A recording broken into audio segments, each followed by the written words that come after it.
1, 2, 3, 4, 5, 6, 7, 8, 9, 10. Royal Blue podcast sound check. 1, 2, 3, 4, 5, 6, 7, 8, 9, 10. Royal Blue live Wednesday show. Royal Blue podcast sound check.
Hello and welcome to the Royal Blue podcast. It's the Wednesday show. We are live and I am your host, Ian Croll.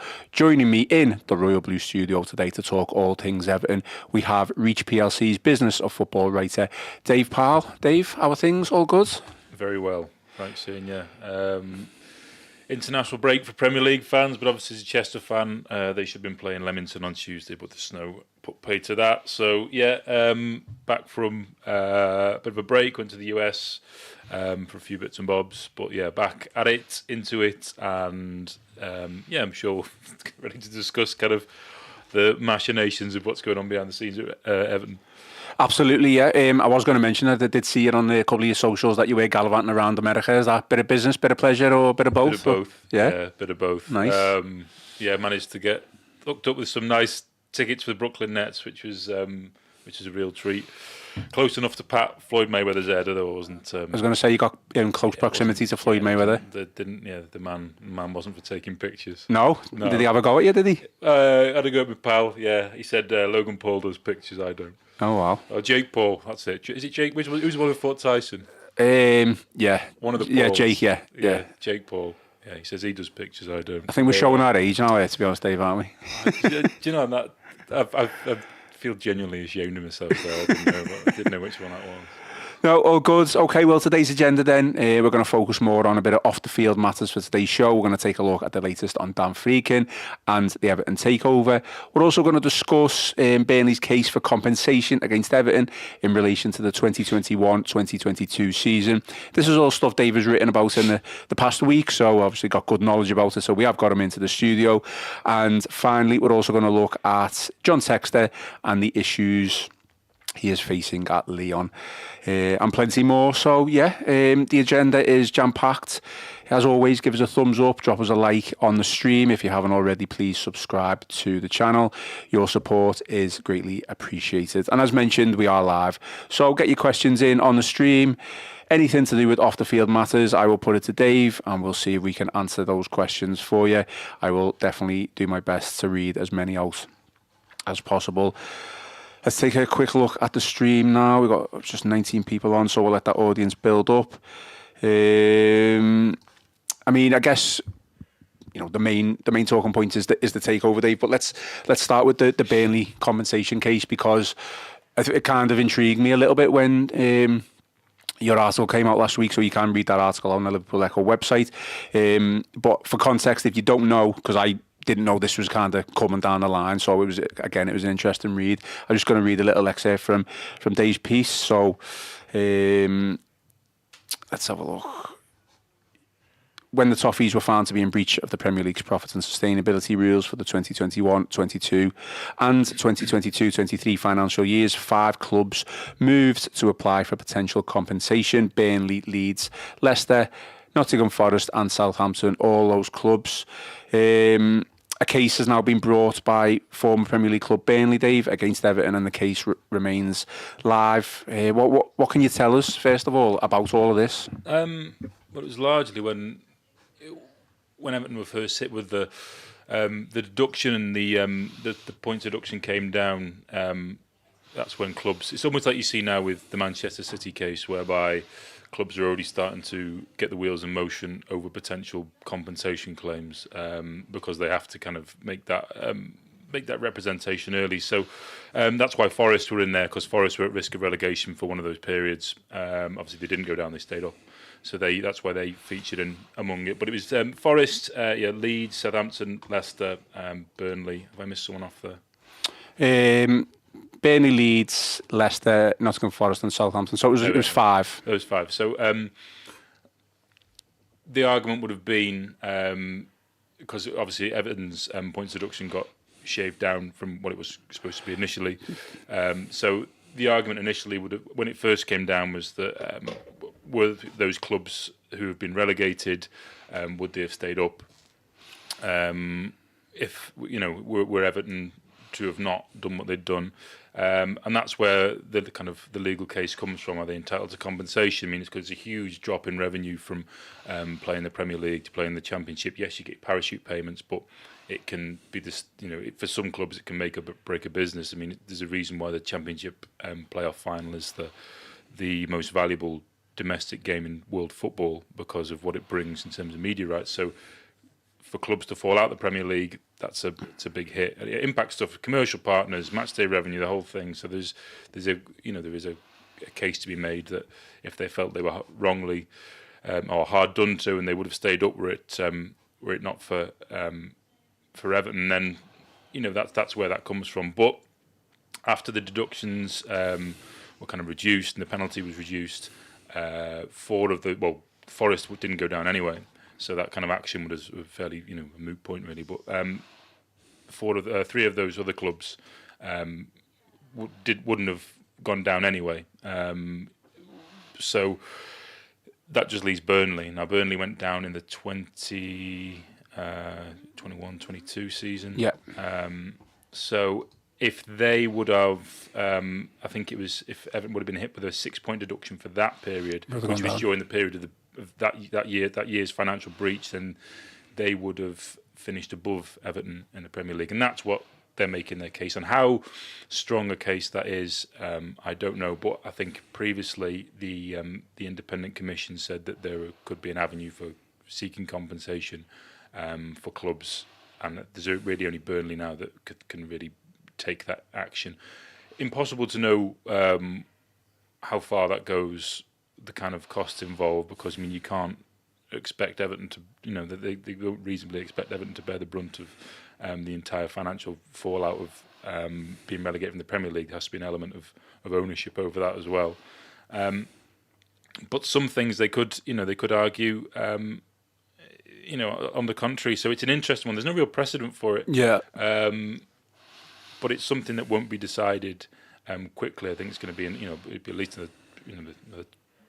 maybe 12 months before that kind of moves its way along and through the process. But it's just that for the Friedkins coming in, I suppose it's something they would have been aware of from the start through due diligence. But I don't think it's going to be anything which is going to be so financially destructive for the football club that it sets them in the dial back. I think it's a case of when there's a few million that might be at stake, clubs are always going to seek to try and recoup whatever they can, especially clubs like Burnley. I mean, because Burnley, they're not so much a yo-yo club. I mean, they can spend periods of time down the Championship, and once you miss that 3-year cycle of getting back up, when you've missed out on the parachute payments, you need to try and find all the funds you can get. Really, I mean, they've got liabilities themselves they have to meet. So it's just a kind of makes for them. I suppose it makes financial sense to try and pursue the potential for compensation, but there's no guarantee they'll get it.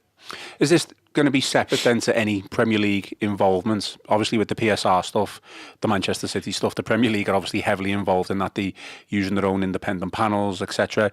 For this, is this like a separate court sporting case, if that makes sense? Some talk that it would be kind of the same panel, but Everton's argument would be that the panel that handed down the punishment was different to the panel that they were had a successful appeal against. So, and they were proved wrong anyway for the first 10 points. So there's I mean, Everton have a case, for that. So I imagine this is something which is just going to get bogged down in legal jargon for quite some time.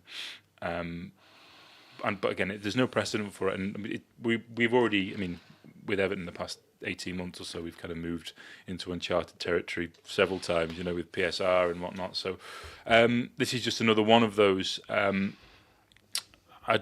can't see it being a hugely significant penalty, but the fact that it's already been said in the previous independent commission that there was probably an avenue for clubs to seek compensation probably suggests that they feel they've got a good chance of getting something from it. How much, I don't know. Does this for you prove, or not necessarily prove, but go to show how poorly written or poorly thought out these PSR rules were or are? Because Everton obviously have been found guilty of breaking PSR rules. We've been punished twice for two separate entities, but then they could be on the verge of being punished again, which again, obviously I'm an Everton fan, that's fine. I'm going to say that's not fair. Burnley fans will probably look at a separate way, but it just seems like a minefield after minefield of legal issues and stuff like that. I mean, the rules have already been shown that they have, more holes than a sieve. It's the fact that Leicester escaped punishment this year. I mean, they escaped it through completely legal means, Yeah. But they made the representations that occurred after the end of their financial year, and that was the Premier League could do nothing because the rules weren't watertight. Now, things like this, it just goes to show that, I mean, there's a big question at the moment about whether the Premier League are appropriate to govern themselves. They don't want an independent regulator coming in.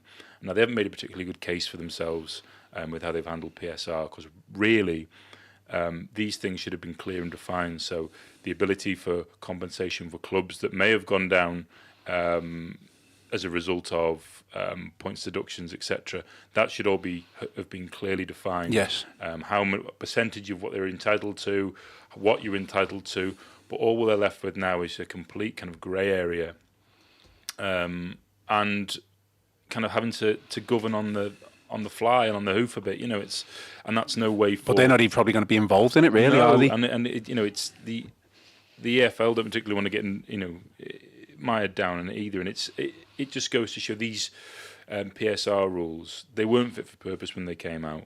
Now Everton bore the brunt of. I mean, anyone mentions PSR, they immediately think of Everton. Yes, Nottingham Forest suffered a points deduction as well, but they've been in situ, but it's Everton have been punished. But they weren't fit and proper in the first place, and they've kind of left the Premier League have left their clubs open to some potential serious consequences in terms of being hit for compensation, because there's no limit. This is, as I said before, it's completely unprecedented. There's no limit on what they could seek to achieve in terms of compensation. So clubs are left, kind of dangling in the wind a little bit when it comes to this, because the rules and regulations haven't been tight enough. It's just been, and again, it goes back to the fact that can they govern themselves effectively, and they've probably been shown over the past 12 months or so to not be able to do that. I mean, you've said there already, there's no comparison or, judgments on previous examples, but would you fully expect some sort of settlement, out of court settlement to find what this case would be in the end?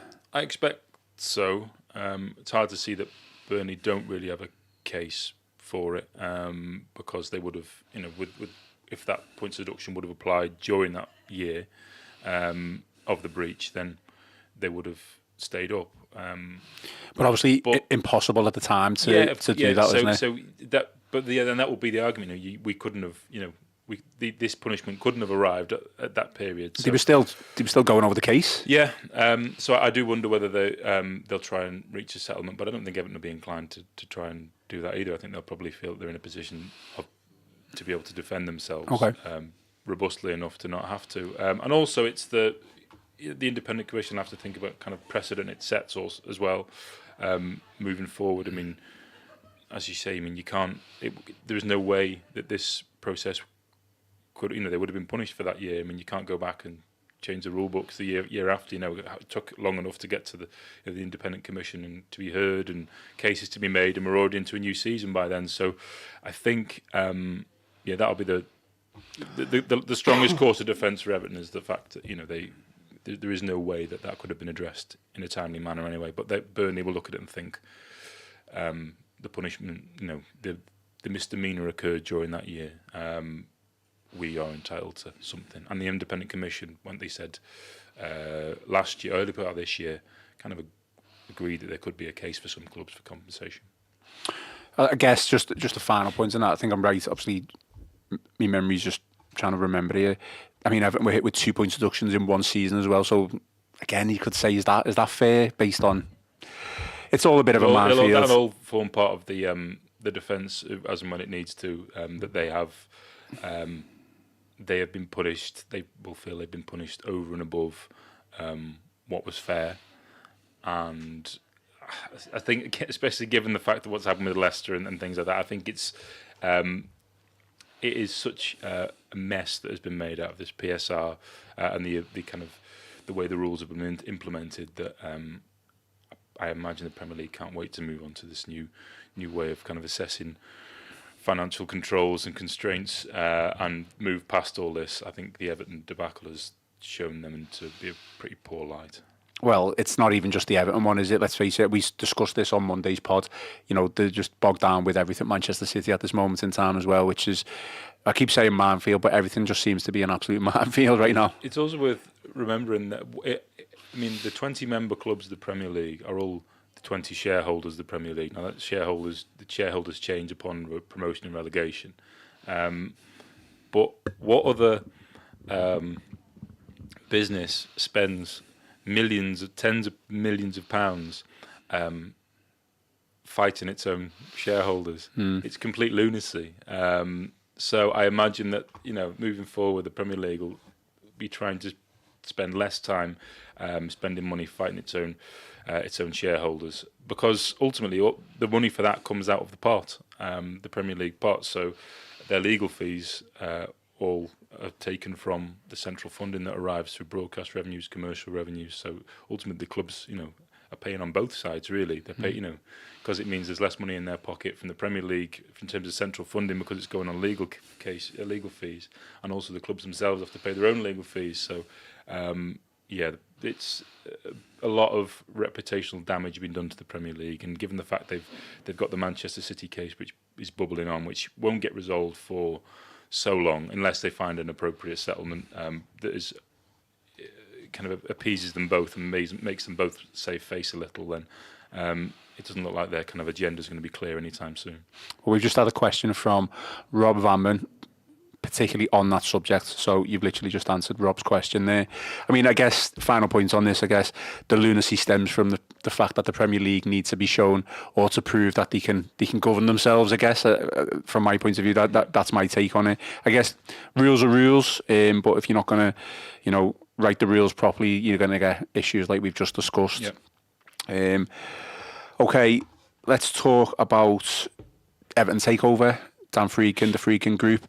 You wrote a piece on this a couple of days ago, so I'll just read a little excerpt from it. The Friedkin Group's takeover of Everton Football Club has now passed the FCA and FA approval tests. They are now awaiting approval from more stringent Premier League owners and directors tests ahead of completing the takeover. First off, anything you can tell us maybe what's going on behind the scenes? Still, obviously, everything's on track. They were never going to have any issues whatsoever with the FCA. Given the fact 777 passed that as well. That's just to show you can operate legally in the UK. It just continues to move through. It's the process with the Premier League. They are, whereas obviously 777 were, we know what they were, we know how that played out, and they made so much noise during that period, and it was constant chatter around what's happening during that regulatory process. We've heard very little from the Friedkins because it'll just be moving forward kind of fairly easily. There won't be any glaring issues. There's nothing which is going on in Roma that will be impactful for that whatsoever.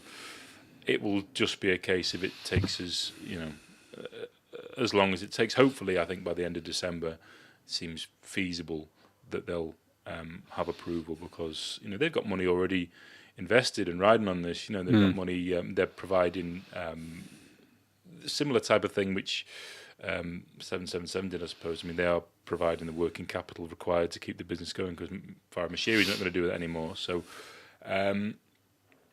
that's it really. I mean, it continues to move forward.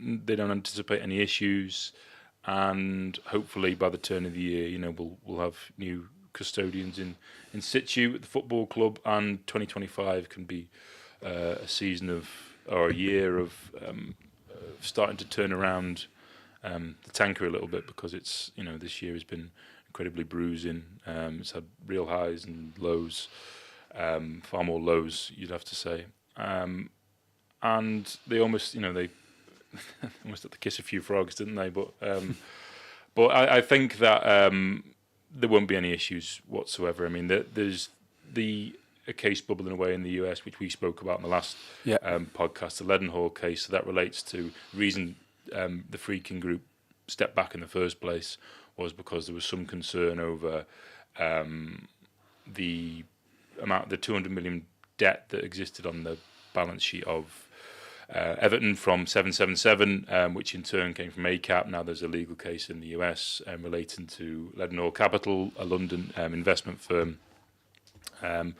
who kind of alleged got allegations over a kind of $330 million kind of lawsuit against 777, and there was some question over what happens with that debt if they try and reclaim assets, etc. Now there was an agreement reached, I think, between the Friedkin Group and ACAP, who have taken control of all 777's debt since they collapsed. So, but that still hasn't received approval from the court in New York. So that may take some time. The anticipation remains that they will be able to, carry on and without too much issue. I don't think it's going to be something which puts the brakes on it, but it's just something which kind of otherwise they wouldn't have engaged in the first place. Until the reason they came back to the table is because they were happy with the situation as it was, and I imagine they're probably still confident that they'll get what they need to do. But even so, they probably still feel adequately protected, even if it means paying down a debt or something, that they'll press ahead, I think. But this is a case which might take until January, February before gets a resolution. Yeah, I mean, we were just talking before we came on air, didn't we? Finance expert Stefan Borson has claimed that Friedkin is unlikely to receive the necessary approval from the LHall Case before the new year. So obviously you've said that. So we're fully on expecting the takeover to go through, and then the LHall Case to be, sorted out January, February. That's not going to be any issues whatsoever. No, I think I don't think this. From what the people I spoke to a couple of weeks back around the Friedkin Group, it was very much the plan continues, and it's not going to knock them off course. It's something which they had concerns about at the start, but they received assurances after. I mean, they spent a lot of time. So that period in between them going away and then coming back, that most of that time was taken up with looking more deeply into this financial relationship that the club had. Mm-hmm. The element of risk attached to it, and whether they're happy with that risk. And I think they probably feel the risk is less than what they thought. I mean, they want this approval because that kind of draws a line under the matter. But either way, I still think it's not something which is going to knock the deal off course at all. Which, in a way, should fulfil or fill every Evertonian with confidence that they are doing the things right in the process and everything like that. And this should be. I mean, look, we talk about Premier League governance and them doing the right thing. This should be a key part of the regulatory processes.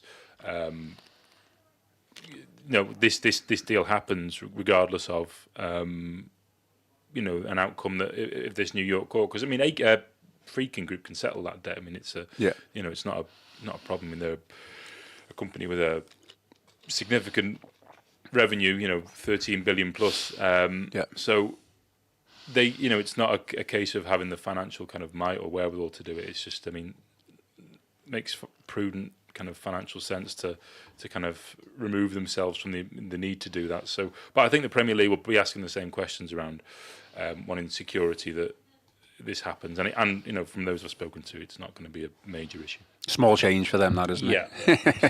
do we expect, because the 777 takeover was highly publicised, and the criteria from the Premier League for 777 to take over was highly publicised, everything was out in the open, are we expecting the same regards to the Friedkin takeover, or do you think that'll just be a bit more, behind closed doors type of thing? Absolutely be behind closed doors, definitely. It should have been telling when went to the Financial Times Business of Football Summit in February, and kind of Josh Wander bowled up after being told. Did he have his cap on? He had his cap on. Yeah. It's like, what's he called from Succession, Kendall Roy. Kendall Roy had money. But it's so he kind of bowled in, and despite being said, and then started saying there's nothing to say, it was just kind of just playing to the galley, I suppose, almost. It was, at that time, he would have known that things were falling apart for 777. It wouldn't have been a great surprise that kind of it's all starting to fall down around their ears, but they're still trying to keep this Everton deal going because that was a key one for them. But yeah, the Friedkins are very, very different. I think the fact that they've kind of been quite silent through all this processes should be instructive as to not what kind of owners there'll be. Because no one wants completely silent owners, but you want owners that can walk the walk as well as talk the talk. And there's been far too much talking and not enough walking. So, previously for Everton, so I imagine that fans would rather just have owners that just own the club for a bit, stay out the limelight, conduct the business as it should be. And it's so important moving into the new stadium that they have people like that who know how to maximise the opportunity they've got at Bramley Moor Dock. It's such a crucial time. I can't stress how important it is to have financial nous when you're entering in a new venue, because in North America, new venues are something which owners seek as soon as they buy a team. And sometimes the motivation for them buying a team is to try and build a new arena and maximise everything that comes with it. So, it's important to kind of separate the owners from the people that work at Everton as well, because there's some really superb people that work across the football club at Everton who've been keeping this going, moving forward and growing, and the opportunities are starting to be realised. I think stadium, already the things we see from it looks fantastic, and they're already, commercially it looks like it's going to be a real big win. But I think having the guidance has to come from the very top, and I think that's what will happen. And yeah, hopefully that the next 12 months can be a real turnaround in fortunes. First and foremost, the club needs to stabilise on the pitch, but then also its balance sheet needs to stabilise, and those two things go hand in hand. I don't want to go too much off a tangent on this, but there's a reason why 777 obviously didn't get hold of the club, and that's obviously been well publicised. If they did manage to get a hold of the club, in your opinion, would that have saved 777, or would Everton have just fallen into the hands of ACAP? I think it had almost gone too far for them at that point. So you look at what's happened with their other kind of sporting entities. ACAP have taken control of some of those. Some of them have been, and then they've instructed an investment company called Moelis to go and seek the sale of these clubs, because the money eventually ultimately was ACAP's, so that's what would have happened. But it just would have meant that it just would have made the challenges even harder, and we wouldn't have been going through. So you're going back to the drawing board of trying to find someone to deal with, and then they'd be wanting a really good price for what they got the club for. The whole manner of things could have happened. The club wouldn't have gone bust, but it would have meant that more months of kicking the can down the road and not really solving any problems, which then potentially impacts getting something done before the end of the season, which will be impactful for what happens on the pitch. So it could have been just another year of the manager having to struggle with no money and forced into a fire sale in January and not knowing what happens next summer. Whereas, with new ownership and a new stadium and greater revenues, they have greater ability to do more next summer. So it just saves the club months and months and months of turmoil, I think. Okay, back to Friedkin then. A lot of positives with regards to, the group and the takeover, and I think a lot of Everton fans, I'd probably say 99%, if not 100% of the fans are desperate for this takeover to go through. But there has been a few concerns, I guess, with how things have been panning out at Roma recently with regards to how they've been making the managerial decisions that comes with sackings and appointments, etc. We've discussed at length, these issues on the podcast the past week or two. But I'd love to know your thoughts on, on how the Friedkins are expected to come in and start running the club, the Everton Football Club, with a plan, because I know there are definitely a couple of concerns raised with regards to what's happening at Roma. I think it's important to know, while we are super passionate fans in this country, it's the relationship between fans and club in Italy is different again.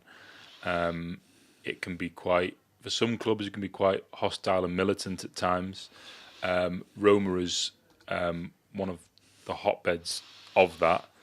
And the contract, there is already a kind of growing disquiet among some kind of Italian fans who don't particularly like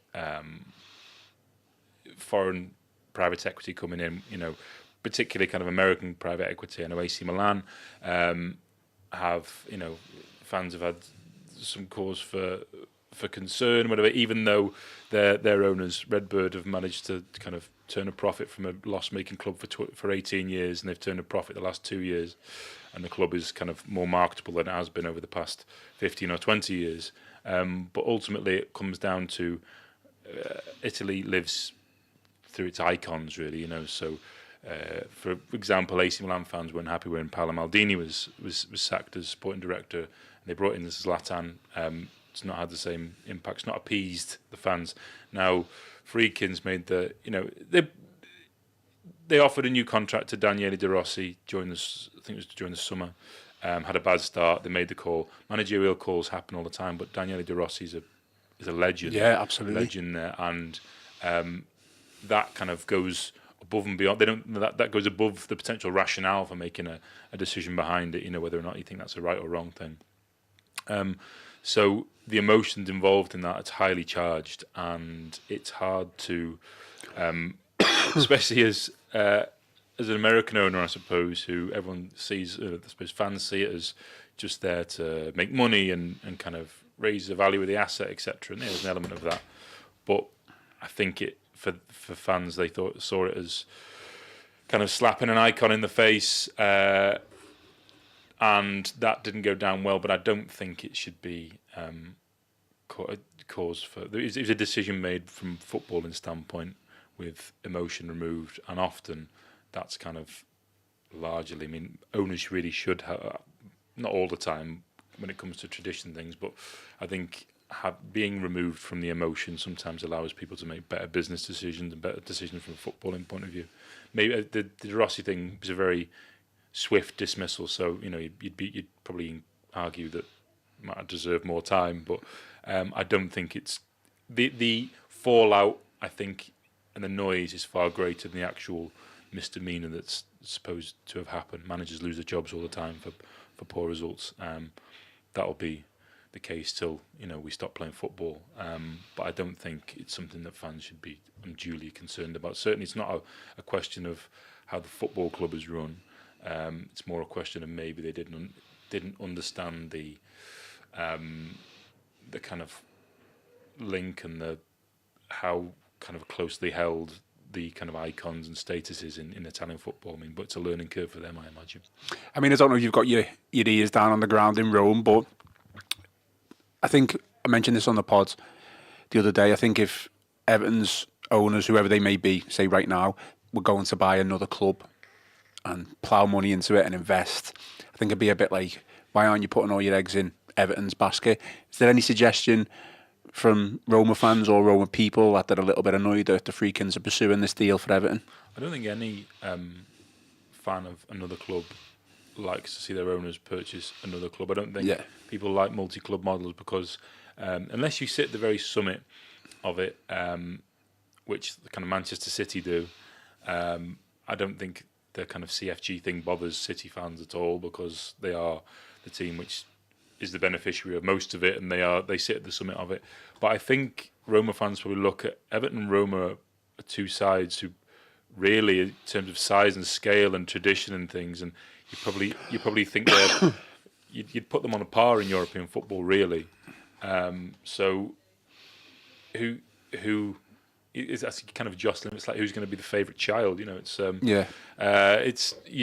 feel like they'll be jostling for position, but also, you know, the Friedkin Group were never just going to deploy endless capital into Roma. It can't be done like that. You know, and there's financial regulations to kind of stop that. I mean, they can buy another football club. They can, you know, there is potential synergies between the two that could exist. I mean, it could be through sharing data and insights or better recruitment networks, player trading, etc. I don't know, but there are benefits that exist. But I think any fans don't enjoy. I think they think it sees them taking the eye off the ball. So even when team owners come from the US to purchase kind of European football teams, so in Liverpool's instance, for example, the Boston Red Sox fans don't enjoy the fact that Fenway Sports Group and John Henry own Liverpool, and vice versa. That, you know, I imagine Liverpool fans think that FSG only care about the Red Sox, when in reality the two things are separate. And that's what the Friedkin Group will look at in terms of Roma and Everton. The two things are separate entities. The only issue is caused if they both get into European competition and they meet each other. But at this point, that'd be something which would be a positive, you'd think, to have to make that decision. But you could understand fan sentiment. I don't think it's been the reason for the fallout is the De Rossi thing. It's not been the Everton thing, but I think that has played into it and fueled it a bit more. You're obviously speaking of a bit of optimism there, getting Everton in Europe. Who knows? Who knows? You can imagine Friedkin with like a half and half scarf, can't you? Yeah. Roma on one side, Everton on the other. Yeah, they'd be quite interesting. I can imagine them. But no, it's it's all these things are feasible. You know, it requires good ownership to make a good team, and that comes from the whole thing comes from the head. You can have good managers, but they very rarely thrive under bad ownership. Okay, let's move on to John Textor. That was got a question from Daniel Reel on this, and it was part of the agenda anyway, but I'll just read Daniel's question out. So, any insights into the financial struggles and punishments for Lyon? Is this a bullet dodged? I think just before we came on air, David, mentioned whether is this a bullet dodge with regards to John Textor, because I know he made some sort of a statement the other week saying he was extremely close to purchasing Everton Football Club, to the point where he does love a statement. He does love a statement, doesn't he? I don't know whether this was his own website.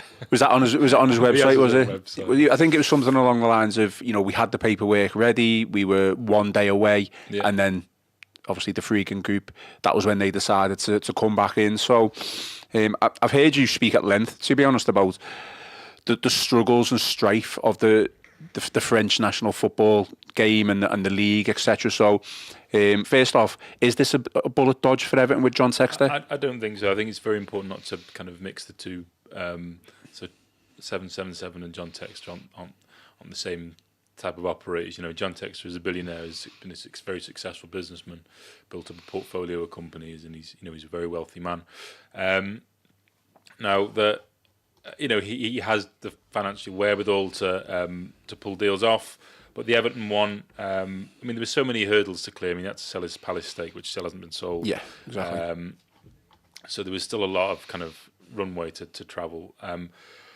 However, the Lyon issue is one related to, French football, as you touched on there, it's in a real difficult spot. The broadcast revenues of post-COVID, because they had to negotiate a deal during the pandemic with a company called Media Pro, that fell apart, and on the money that clubs were relying on from that deal never materialised, so they had to go with a different. But the clubs had already started spending it, so all the clubs are already chasing the tail. So all the clubs have been placed in, kind of several steps back and trying to find money. So you only have to look at the likes of Bordeaux, gone.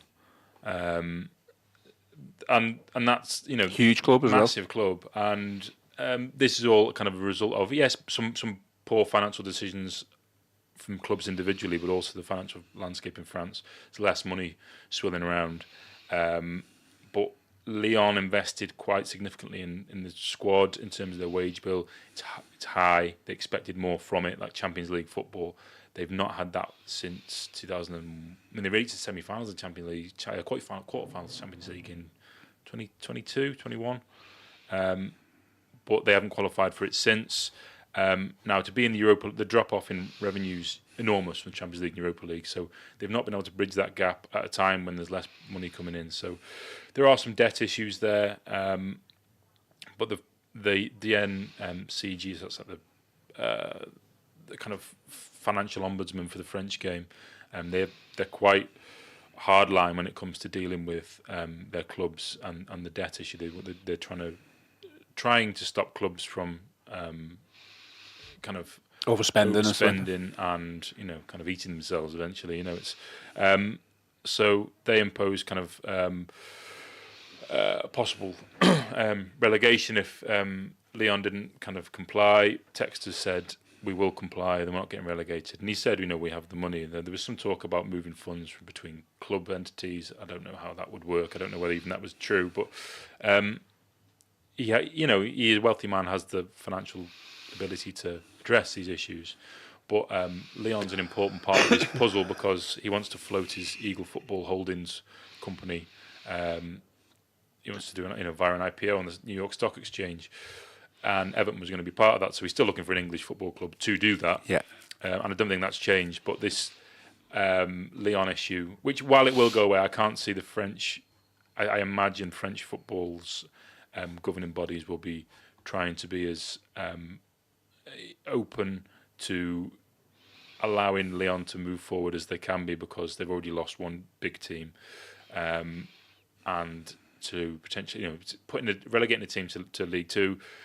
Puts them on the skids to potential financial ruin, especially when you're already carrying the weight of a wage bill burden, which is huge, and no access to European football. So I think it's probably a bit of gesturing at the start. I don't think they'll get relegated, but I also don't think it's a bullet. It's not so much a bullet dodge, but I think that Everton have got who is the more appropriate person for them at this period of time. I mean, the Lyon debt said to have ballooned from €458 million to 508 million. I mean, Everton's debt was close to that, wasn't it? So I mean, yeah, it's important to note that they are far more hardline about keeping debt under control in France. And the reasons for that is because of they know many clubs are operating at the limit because of the lack of money that's coming from TV revenues, whereas we have always seen, well, certainly since the 2010s into the 2020s, have viewed our game as just having access to untapped wealth, because the broadcast revenues continue to grow, and that might not always be the case. So I imagine next few years we might start to take a more hardline approach as to how we look at club debt. It's one it's different when you have debt exists on your balance sheet like Spurs do, which is related to a 1.2 billion stadium where they'll pay the mortgage off in 10 years, and it will transform the fortunes of a football club to having huge amounts of transfer debt on you, which is bad debt. Yeah. So yeah, I don't think it's a problem which Lyon won't emerge from, but I also think it probably. Textor, maybe we talk about making noise during these periods. I think maybe sometimes the less you hear from someone should be instructive as to in the right way to go about things. Because I know that Textor was very vocal at the start, and fans like to hear plans, etc. But they mean nothing unless they are kind of in a position to make those plans a reality. Daniel Reel, who asked the question about Textor's come back and said, how could Textor be 24 hours away from buying Everton? He hadn't even sold Palace's shares. That never made sense to me. I mean, you touched upon that, didn't you? So effectively, well, not even effectively, literally, it wasn't 24 hours away, was it? I think you said he just loves a good statement, Textor. Yeah, and he could, they could agree heads of terms, etc. But no deal can be done until such time that he divested his interest in Palace. Now, while he has a 40% stake in Palace, they don't carry kind of voting rights like the other guys do. So Josh Harris and David Blitzer. So that means him selling his shareholding might be a little more problematic. It doesn't carry as much weight. But yeah, I mean, terms could have been agreed, but they weren't in a position to do a deal, and they still wouldn't have been in a position to do a deal. And we still would have been talking about this probably into January. And that would have been the dominant theme: is when's he going to alight himself of these shares that he has in Palace to allow kind of this to carry on. But as it happens, it's not a problem Everton need to worry about. Okay, then let's move on. Final points. I think let's just touch on the field matters, because all we've spoke about kind of is off the field matters. Everton face Brentford this weekend, Dave. Saturday, 3 p.m. kickoff, which is nice. Big game for Everton. Big game for Sean Dyche on the back of. I mean, you can say Everton have had a couple of poor results. Obviously, we did against Southampton. Got the points against West Ham. But Brentford are, well, basically haven't won away from home all season. Big period for Everton now, and Sean Dyche, certainly with the Friedkins coming in. I think, is Sean Dyche under more scrutiny, more pressure now in the coming weeks because the takeover is probably closer? Undoubtedly. I mean, it's kind of they already know. I mean, he's achieved some great things with Everton in difficult circumstances, but I think there will be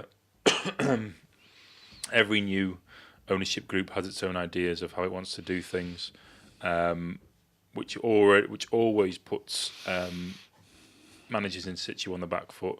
So always think of when Abramovich came in at Chelsea, they had Ranieri, etc., and then it was kind of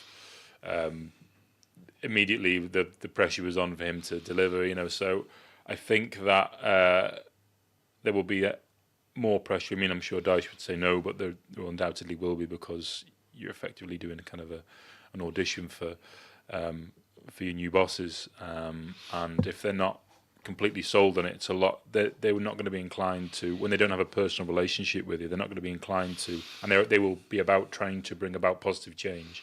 They're not going to be inclined to give you too much of the benefit of the doubt. However, for the time being, I don't think they'll be obsessing over that, because nor do I think that Dyche is in any trouble until such time a takeover happens, because there is, there's. Well, who's there to sack him, if anyone? Yeah, that's just it. And they also, they'll have to, but there is. I mean, the owner's still Farhad Moshiri, still make the call on that. However, I spoke to a sports lawyer around this a few months ago about what happens during this period when new owners are going to come in, but the old owners are still there and the team's performing badly. Now it's still the owner's decision what happens, but there will undoubtedly be dialogue around what happens, because that cost of sacking would exist on the balance sheet for new owners when they take over. So it makes sense that they would have a conversation around what they think. But they wouldn't be pulling the strings, because they can't, because they don't own a football club. Yeah. But you would be doing something which would be financially impactful for the next person. And that's something which just won't happen. So I think it'd be fine for the time being. So just on that, it's an interesting point, because I've seen loads of people discuss this and say there's loads of permutations around it. If, results don't pick up and things drop off before the takeover is sorted, you've said it there must be dialogue already, but could there be some sort of deal arranged with compensation? Moshiri's obviously doesn't want to pay it. The Friedkins obviously probably don't want to pay it. They want to just kind of let things happen naturally and stuff like that. But we've got a really difficult December coming up. Let's face it, Brentford are a decent team. They've got a poor away record, but it's still going to be a tough game. After that, it's United, Wolves, Liverpool, and then you can look at like Chelsea, Arsenal, Manchester City. The December is just horrendous. I wonder whether they look at that and think it's the perfect time for him to prove his worth then, because if you're getting rid of a manager and then you're bringing them into that run of fixtures immediately, all you do is create negativity around a new manager who could, in theory, lose 4 or 5 out of 6 of those games, so maybe it's the perfect kind of acid test, I suppose, for Dyche, and they look at him and think if he comes through that with a positive haul, then it means he's earned a go for a while under the Friedkins. If he doesn't, I think, and they take charge at the end of December, early January, I think it makes it an easy decision for them.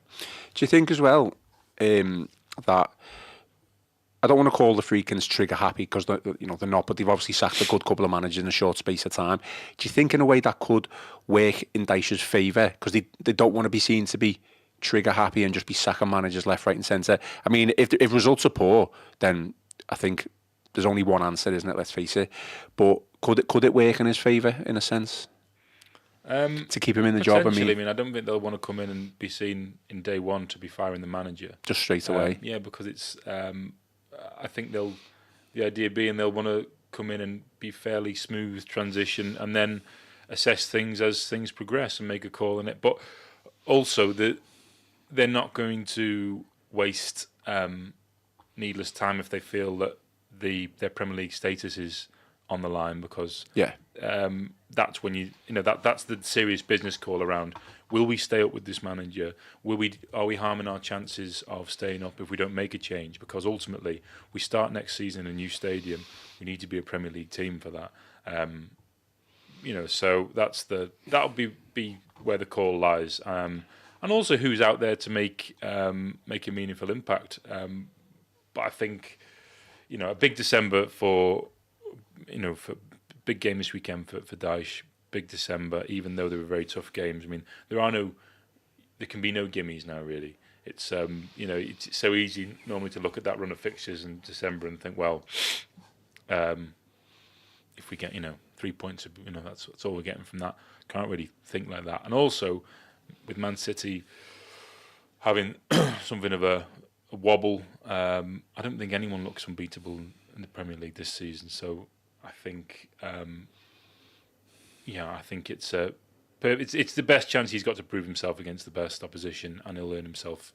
And if he does that, he's earned himself. He would have created a buffer between Everton and the rest. So it'll only go to aid his cause. So the more daylight there is between Everton and those below them, and less concern about relegation as we get into kind of February time, the better for him. So, but I don't think they'll be keen to pull the trigger, but they will do it if it means it increases their chance of survival. Okay, any final thoughts, Dave, before we finish off? You got your newsletter? You want to plug that? So it's the Bottom Line newsletter on my Substack, just around everything that happens away from the pitch in the Premier League, European football, the US and beyond. Anything that kind of has touch points with the beautiful game and involves money. I usually write about it in some depth. So another one dropping this week. Look out for that. I'll be around on Friday. So good stuff. Well, just if you're only just joining us now, just a reminder that we did discuss a couple of topics on Dave's written articles over the last week. So if you want to give them a read, you can do. They are all on the Liverpool Echo website. I think if you just type in Dave's name, which is Dave Powell, and Liverpool Echo, I think it'll be the first thing that comes up. So go and give those a read. Really good stuff. I think that is all for today's show. Please remember to excuse me, my cough getting the better of me.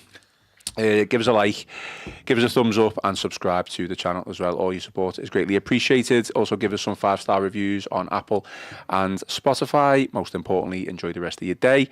I've been Ian Croll, joined by Dave Powell, and this has been the Royal Blue Podcast.